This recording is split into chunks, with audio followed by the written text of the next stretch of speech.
Assalamualaikum warahmatullahi wabarakatuh.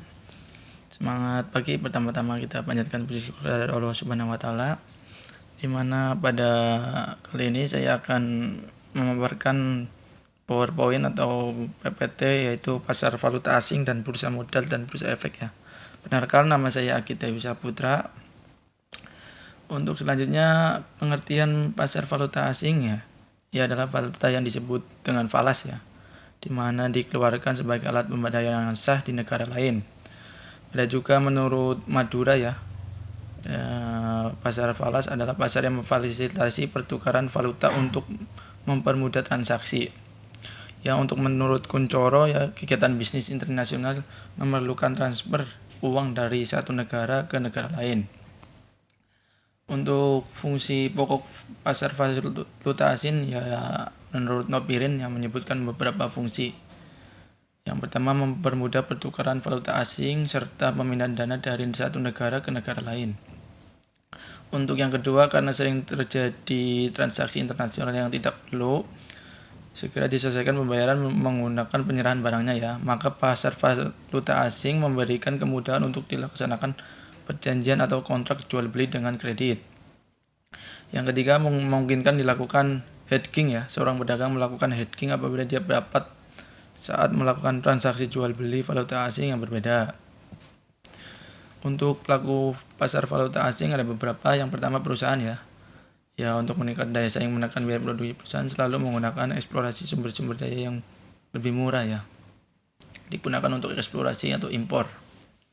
Yang kedua, individu atau masyarakat atau perorangan yang dapat melakukan transaksi valuta asing yang disebabkan beberapa faktor. Yang pertama, kegiatan spekulasi. Kedua, kebutuhan konsumsi pada saat berada di luar negeri. Untuk selanjutnya, pelaku pasar valuta asing ada bank umum Bank umum melakukan transaksi jual beli falas di berbagai kebutuhan atau keperluan, baik ke dalam ataupun ke negara lain.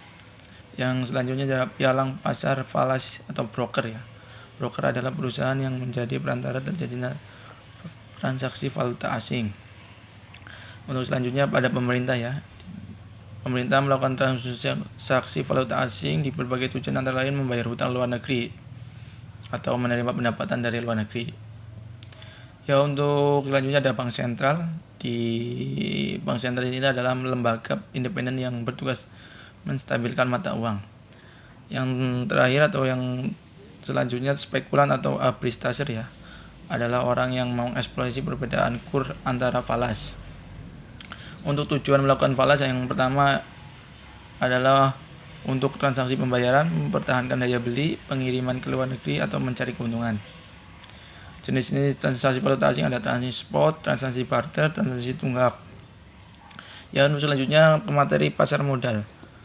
Pasar modal adalah kegiatan yang berkaitan dengan penawaran umum dan perdagangan efek Ada efek dari surat berharga yang diberikan perusahaan. Pasar modal di Indonesia diselenggarakan oleh dua perusahaan, yaitu Bursa Efek Jakarta atau Bursa Efek Surabaya Untuk struktur pasar modal Indonesia ada Menteri Keuangan, di bawahnya ada Bapepam LK atau WJK yang membawahi LKP, Bursa Efek dan LPP Untuk sumber daya sendiri ada dua internal dan eksternal. Yang pertama, internal laba operasional. Untuk sumber dana eksternal ada debt atau equip. Dari yang debt ada jangka pendek, jangka panjang. Untuk yang equity ada permanen. Yang jangka pendek ada dibagi lagi menjadi pasar uang. Untuk jangka panjang dan permanen ada pasar modal go public. Tujuan go public yang pertama, ekspansi, refinancing, divestasi, go public. Setelah go public, sebelum dan setelah go public.